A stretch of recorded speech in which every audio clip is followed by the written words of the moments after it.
여러분 이번 시간에는 의미론을 함께 살펴보도록 할게요. 자, 의미의 변화 양상을 보면은요, 의미 확대된 케이스를 보면은 가리키는 바가 확대된 거예요. 옛날에는 영감이라고 하면은 벼슬을 지낸 사람을 영감이라고 했는데 지금은 일반적인 남자 노인은 영감이라고 하죠. 이제 할아버지를 영감이라고 부르는 케이스 여러분 본 적 있을까요? 자, 그래서 여기에 보면 벼슬하던 남자만 가리킬 때는 영감이 이만큼의 사람만 가리키겠지만은 지금은 나이 든 남자를 가리키니까 영감이라는 말이 이만큼의 사람을 가리킬 수가 있겠죠. 그래서 의미가 확대된 케이스가 되는 거예요. 그 다음에 반대로 의미가 축소된 케이스는요. 원래 이제 중생은 생물 전체를 가리키는 불교 용어였어요. 불교 용어 중생이라고 해서 자, 그런데 얘가 짐승으로 바뀌었거든요. 짐승은 요즘에도 동물 보고도 짐승이라고 안 하지만 잘 이제 동물을 가리키는 거. 생물 전체를 가리킬 때 이만큼의 대상을 수용할 수 있는 말이었다면, 가리키는 말이었다면 이제 동물을 가리킬 때는 요만큼의 대상만 가리키는 것이죠.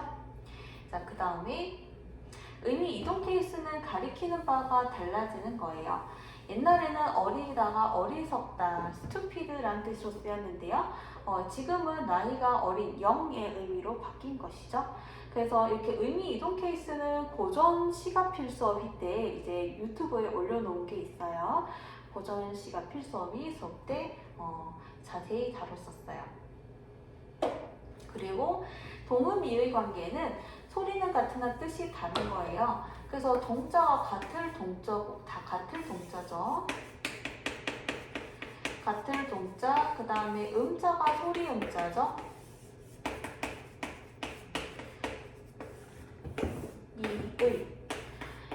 이라고 하는 것은 다를 이자고요. 의라고 하는 거는 뜻 의자예요. 어는 말씀 어자. 그래서 소리가 같지만 뜻이 다른 말을 동음이의 어라고 해요. 자, 그래서 동음이의 관계는 소리가 같으나 뜻이 다른 단어의 관계인데 눈과 눈을 보면은 이게 사람 눈이거든요. 그리고 요거는 하늘에서 내리는 눈이에요. 그래서 이게 눈 여러분 귀에다 대고 내가 눈 하면은 똑같이 들리죠, 귀에는. 하지만 이게 뜻이 다른 거죠. 자, 그 다음 다이 관계를 보도록 할게요. 다이 관계는요, 여러 가지 뜻을 가진 건데요. 다의 할 때 다자가 이게 많을 다자죠. 그리고 의자는 뜻 의자예요. 뜻을 많이 가진 여러 개 가진 단어인데 여기에 보면은 중심적인 의미와 주변적인 의미가 있어요. 예를 들어서 다리라고 했을 때 다리는 이런 뜻도 있고 저런 뜻도 있죠. 여러 가지 뜻을 가진 이게 바로 다이어인 거예요. 자, 그리고 여러분이 사전 관련 문제가 나올 때 맞춰야 되는데요. 여기 보면은 배1을 보면은 위에 숫자 붙어 있는 거 있죠. 배1, 배2, 배3, 배9 이렇게 있는데요. 이게 보면은 배1은 뭐 사람 동물에 있는 우리 배, 사람의 배. 그 다음에 배는 요때 배는 짐을 실는 배고 요거는 먹는 배죠. 그러니까 여러분이 보듯이 배1, 배2, 배1, 배2, 배3, 배9 얘네들의 의미는 소리는 같은데 뜻은 전혀 다른 동음이의 관계예요. 동음이의 관계.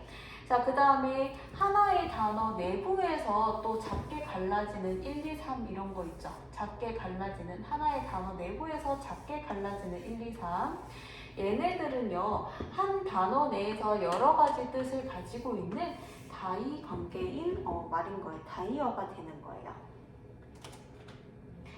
자, 그래서 배1은 여러분들 여기서 여러 가지 뜻을 가진 다이어가 되겠죠? 자, 요의 관계를 보도록 할게요. 우리 유유상종이라 그러잖아요. 그러니까 비슷할 유자를 쓰는 거예요. 의미가 비슷한 아이들. 자, 그래서 우리 큰아버지라고 하는 건 맏아버지, 방언에 따른 차이인데 뭐 비슷한 말이죠. 그쵸? 자, 이렇게 해서 염화나트륨이라고 전문가들은 말하지만 우리는 소금이라고 하지만 같은 대상을 가리킨다. 그쵸? 자, 이런 대상이 유의어인데요. 여러분들, 이 세상에 동의어는 없어요.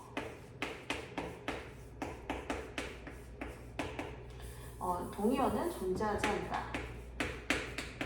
그러니까 이제 생각으로만, 이제 상상 속으로만, 논리적으로만 좀 머릿속으로만 존재할 수 있거든요.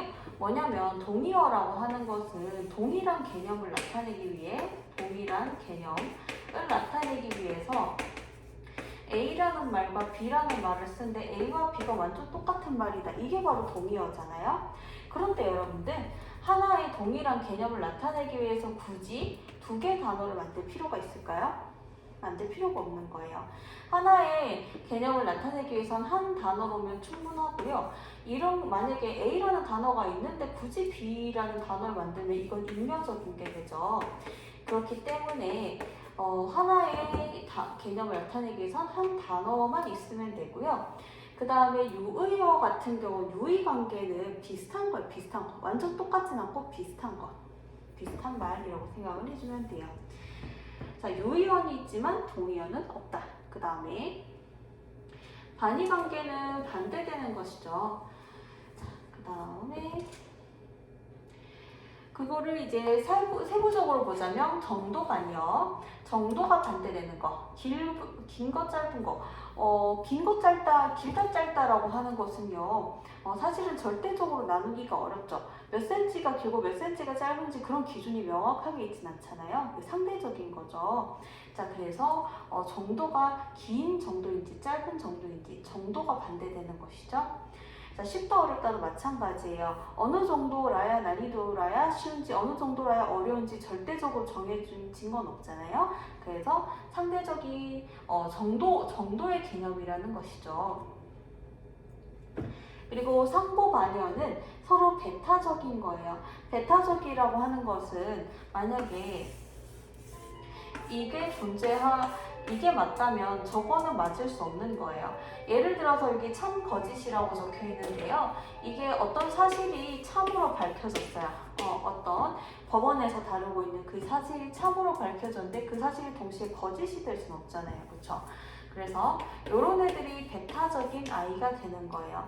내가 어떤 곳에 어떤 기업에 합격을 했는데 내가 동시에 불합격할 수는 없잖아요. 그래서 이런 애들이 배타적인 상보반의어가 되는 거예요. 그리고 방향반의어는 방향성이 반대가 되는 것인데요. 여기에서 위아래, 여기 위아래 방향성이 반대고 오른쪽 왼쪽 방향성이 반대죠. 이런 애들이 방향반의어죠.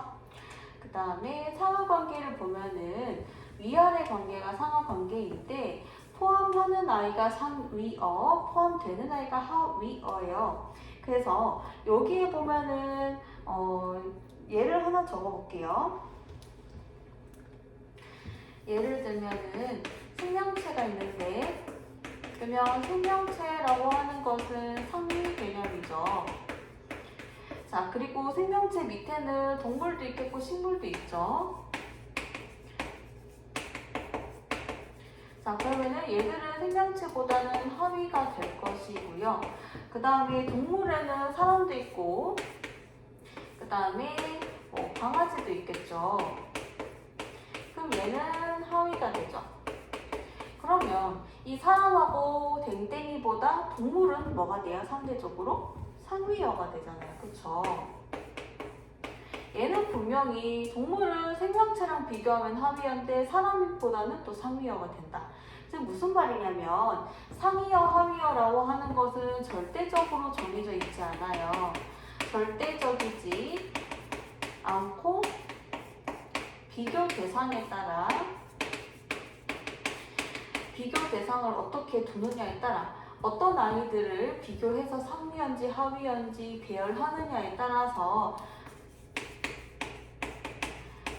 상하관계가 정해진다는 거죠. 그러니까 상대적이라는 거예요. 상대적. 어떤 대상끼리를 놓고 줄을 세우고 위아래로 줄 세우느냐에 따라서. 그 다음에 우리 부분 전체의 관계를 보면은요. 부분과 전체의 관계예요.